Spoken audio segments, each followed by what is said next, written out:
Howdy, folks. This is the first Clawhammer banjo lesson that I might give to somebody, and I hope you like it. I'm teaching Shortnin bread.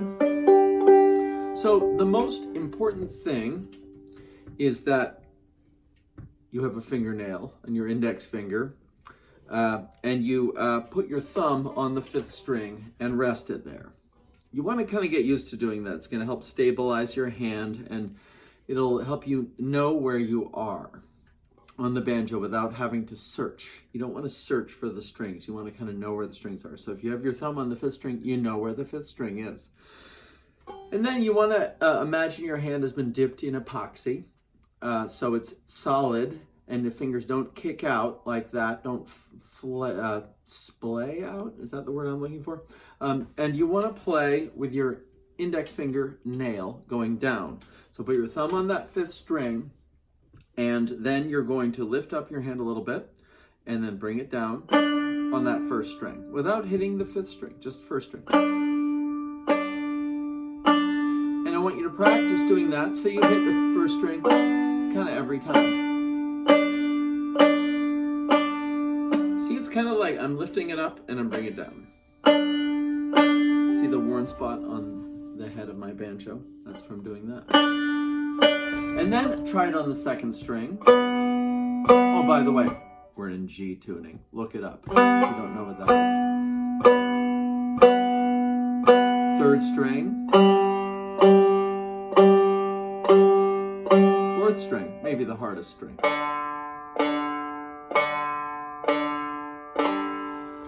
Then we're going to go back and we're going to get that 5th string into action. We're going to hit the 1st string. So we're going to come down on that 1st string and then kind of raise our hand up, and as the hand goes up, you hit the 5th string. And as soon as you hit the 1st string, the thumb immediately rests on that 5th string. Kind of like a little trampoline. Now notice my thumb is slightly crooked. You want that. It's going to help you articulate the string. These are all things that I say hundreds of times when I teach someone banjo. So it's important little details. Now try it on the 2nd string. And the rhythm is going to be Utah, Utah. You say it. Sing it. Utah, Utah, Utah. I can't hear you. Utah, Utah, Utah.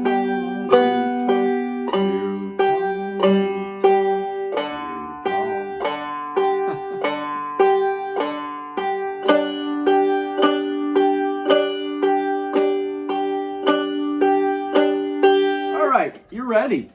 It's all about the right hand. It's all about the right hand. So with that Utah rhythm, we're going to go up to the 5th fret of the 1st string. The 1st string is the one that's closest to your knee, and the 5th fret is right by that little 5th string. And you're going to go same note, kind of confusing, same note. 5th fret of the 1st string and the 5th string are the same note. And you're going to hit that. And then you're going to hit an open 1st string and a 5th string. And then you're going to go to the 2nd fret of the 1st string and hit the 2nd fret. Always the 5th string after that. And then an open string. So here's the first phrase. I want you to practice that 10 million times. If someone hasn't told you to shut up, you're not doing it enough times. All that Utah rhythm. Utah, Utah, Utah, Utah. That's the first phrase. Let's go on to the next phrase. Next, we are going to do some more of that same idea. It's going to be 5th fret, open, 2nd fret. No, so the second idea is, now we're going to do a bum ditty, my favorite rhythm on the banjo, where we're going to make a C chord, 2nd fret of the 1st string, 1st fret of the 2nd string, 2nd fret of the 4th string. Remember, when you make a chord, You only have to push the string down to the fret. You don't need to push it into the fingerboard. $20 tip. That's an important tip. So we're going to do a bum ditty on the C chord. The reason we call it a bum ditty is that's the rhythm. Bum ditty, bum ditty. All right, this has become out of context for a second. Let's go back to I'm going to play the first phrase and the second phrase.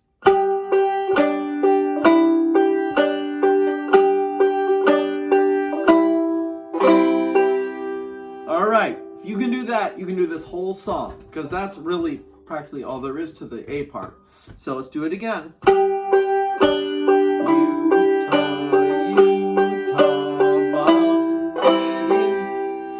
The most important thing about a bum ditty is that it's a bum ditty and not a bum ditty, bum ditty. You know, it's not a waltz, it's a bum ditty. So it's going to sound like bum ditty, bum ditty, bum ditty. Say it. Bum ditty, bum ditty, bum ditty, bum ditty, bum ditty.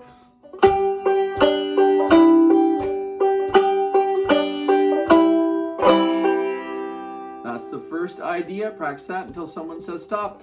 Then the next idea, we're going to end this thing. Same idea we did in the first part of the tune. And then we're going to bring it down by going second string to fifth string. Third string fretted at the second fret. Open first string with a bum ditty. Here's the ending again. Hot cross buns. Yeah, it's hot cross buns. That happens a lot in old time music. Here's the whole A part of Shortnin bread.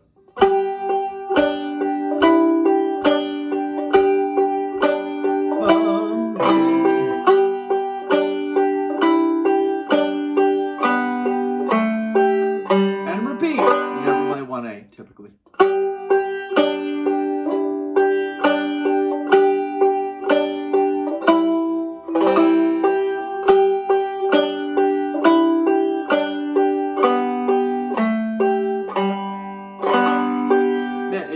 That you're playing the banjo. You're actually banjo playing, and it's a cool tune. This is not some beginner's tune. This is like a tune everybody loves to jam on. Everybody loves Shortnin bread.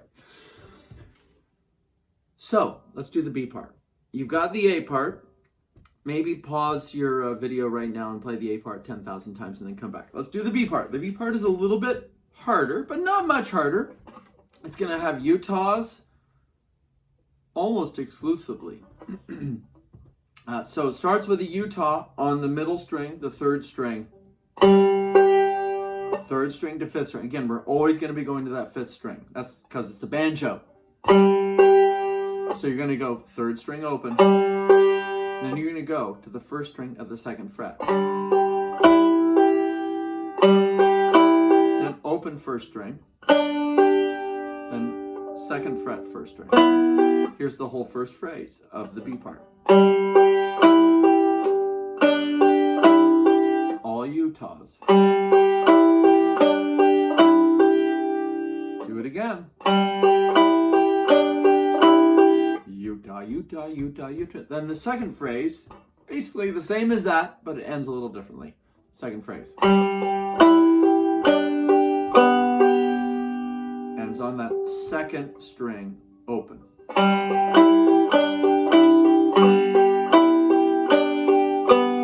Again, watch that fifth string. Make sure your thumb is crooked. Make sure that thumb comes back to the fifth string. Make sure your hand is coated with epoxy and your fingers aren't flying out. Those are all the important clawhammer things. Make sure your left hand is not clamping down on the neck, but a nice connection. You only need to push the string into the fret, not into the fingerboard. First two ideas. Do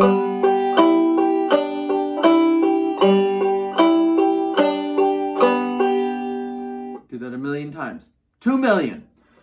Third idea is the same as the first idea. And then the last idea is the same as the last idea in the A part. Hot cross buns. Let's do the whole B part.